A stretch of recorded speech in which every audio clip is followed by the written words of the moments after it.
В раннем Средневековье их торговые пути соединяли Китай и Францию, Индию и Византию. Их можно было встретить в Сахаре и на волнах Индийского океана, на берегах Волги и Ганга. Они торговали оружием, драгоценностями и рабами, а подчас и куда более удивительными вещами. Их называли родонитами или рахданиты. Кем они были? Иудейскими купцами. Но это были необычные купцы и нередко очень необычные иудеи. С глубокой древности иудеи жили не только на обетованной земле. Из-за войн с Вавилоном в VI веке до нашей эры часть из них переселилась в Междуречье, а часть в Египет. На смену Вавилону пришла Персия. На смену персам Александр Македонский и его полководцы Диадохи, поделившие между собой империю Александра. Следом за ними римляне. С каждым из этих завоеваний все больше евреев оказывалось далеко от родных мест. Кто-то переселялся добровольно, кто-то спасаясь от насилия.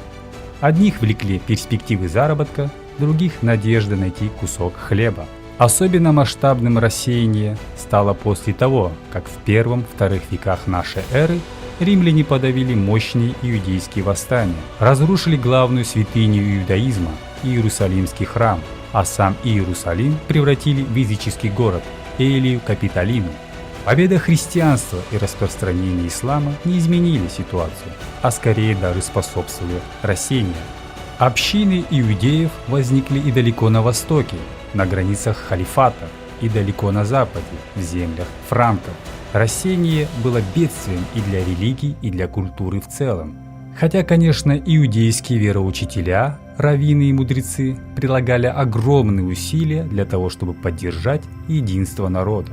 Однако, как это часто бывает, у в целом катастрофических событий была и одна хорошая сторона. Рассеяние очень способствовало торговле. В ранней средневековой торговле не было современных банковских гарантий, не существовало даже расписок и векселей. Их придумают позже. Так что определяющую роль играло честное слово и личные связи между людьми. С этим не было проблем на уровне деревни или даже города, где и лавочник, и его поставщики у всех на виду и знают друг друга много лет.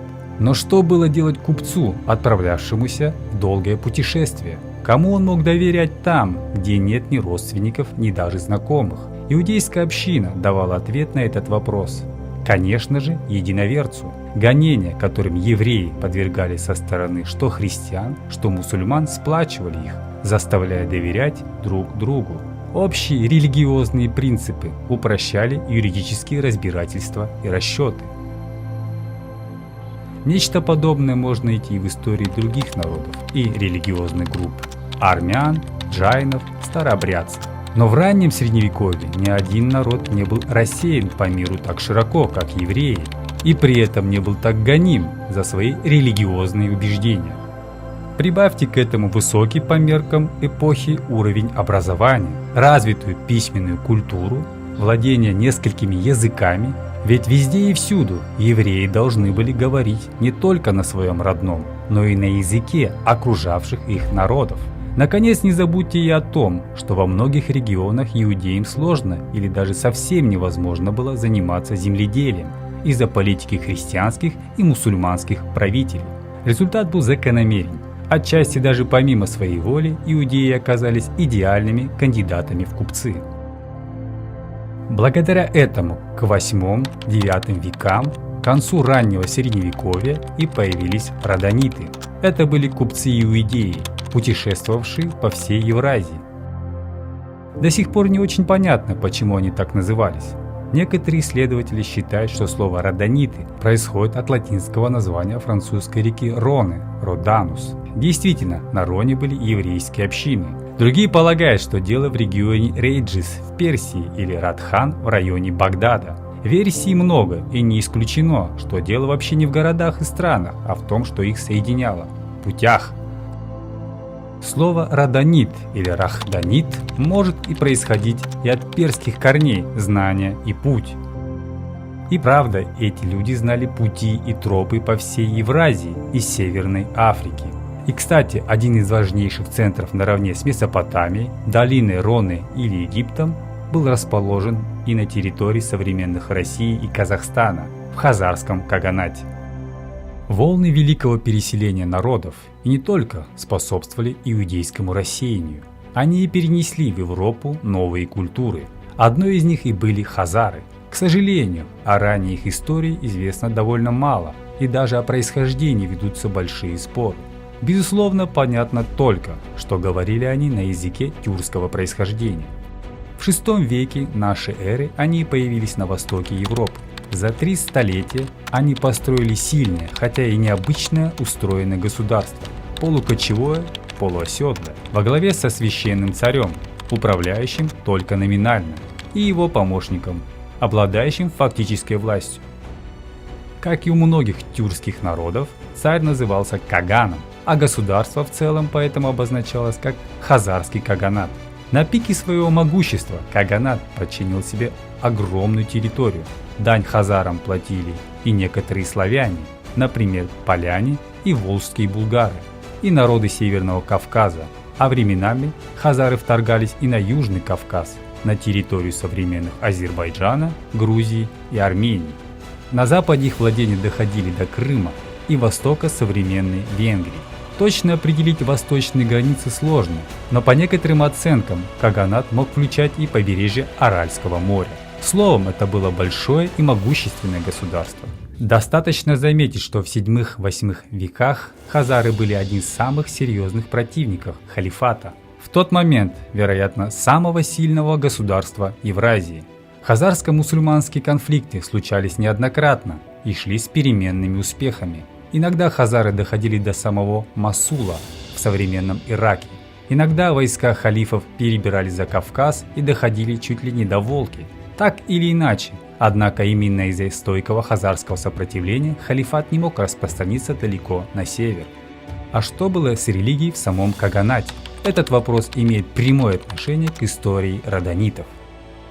Изначально хазары сохраняли традиционные тюркские религиозные представления, вероятно, что-то близкое к тенгрианству. Однако во второй половине VIII или начале IX века, по крайней мере, часть верхов хазарского общества обратилась в иудаизм. Об обстоятельствах этого обращения было создано и в Средневековье, и в наши дни много легенд, и написан великолепный роман Павича «Хазарский словарь». Реальные обстоятельства их перехода в иудаизм, увы, известны очень мало. Понятно только, что это был выбором не только религии, но и политической платформы. Переход в христианство или ислам означал бы, что каганат окажется в роли младшего партнера или даже вассала мусульманского халифата или христианской Византии. Иудаизм же позволял с одной стороны обогатить хазарскую культуру множеством новых идей, от научных знаний до политических и экономических приемов, и при этом с другой стороны сохранить независимость от соседей. Судя по тому, что мы знаем, далеко не все хазары обратились в иудаизм. Кто-то оставался верен традиционным культам, кто-то переходил в ислам. Но не говоря уже о том, что среди подданных каганата могли оказаться и славянские язычники, и христиане Армении или Грузии. Но Каган и его окружение сменили религию.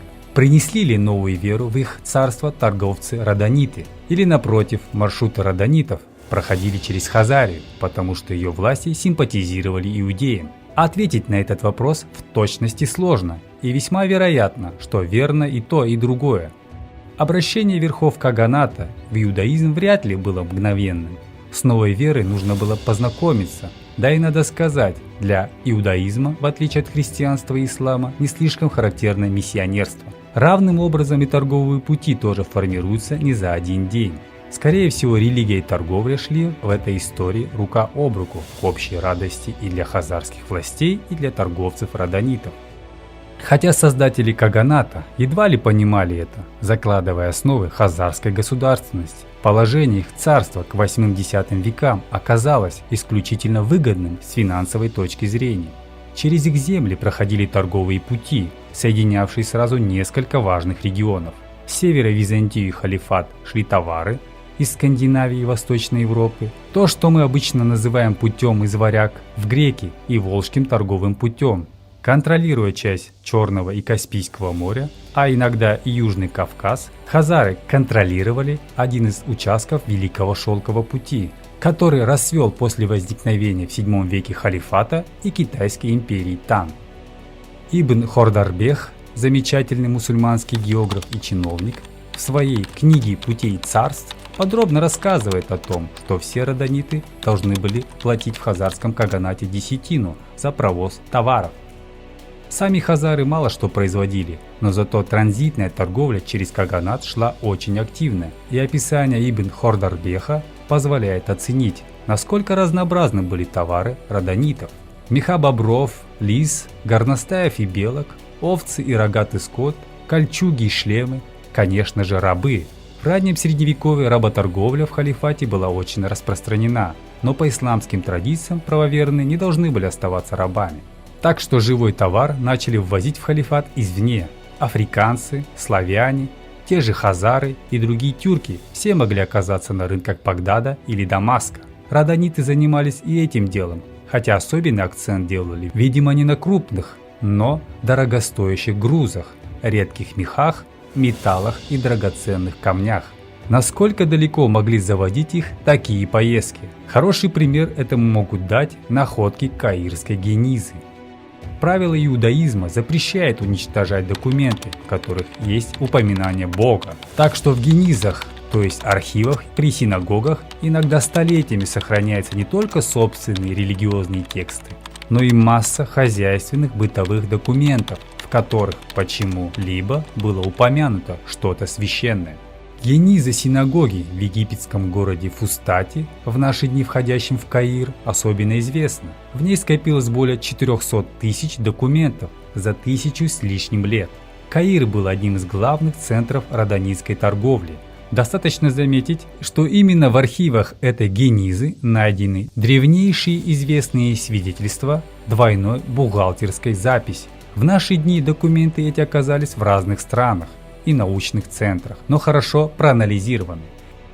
Исследования показывают, что торговые связи еврейской общины Каира доходили не только до Сирии или Туниса, но и до Самарканда и Индии на востоке, Сицилии, Марокко и Испании на западе, Марселя, Венеции и даже Руана на севере. Скорее всего, участвовали они в торговле на транссахарских путях, по которым из глубины Африки в Средиземноморье шли золото и слоновая кость. Нашлись там и документы об иудеях далеко в хазарских и славянских землях. И, кстати, судьба этих документов прекрасно показывает, как далеко распространялись пути родонитов. Один из них, так называемый Кембриджский документ, представляет собой рассказ о хазарских делах, написанных из Константинополя в Испанию. Другое знаменитое киевское письмо рассказывало о злоключениях киевского иудея времен ранних Рюриковичей, возможно даже до эпохи Крещения.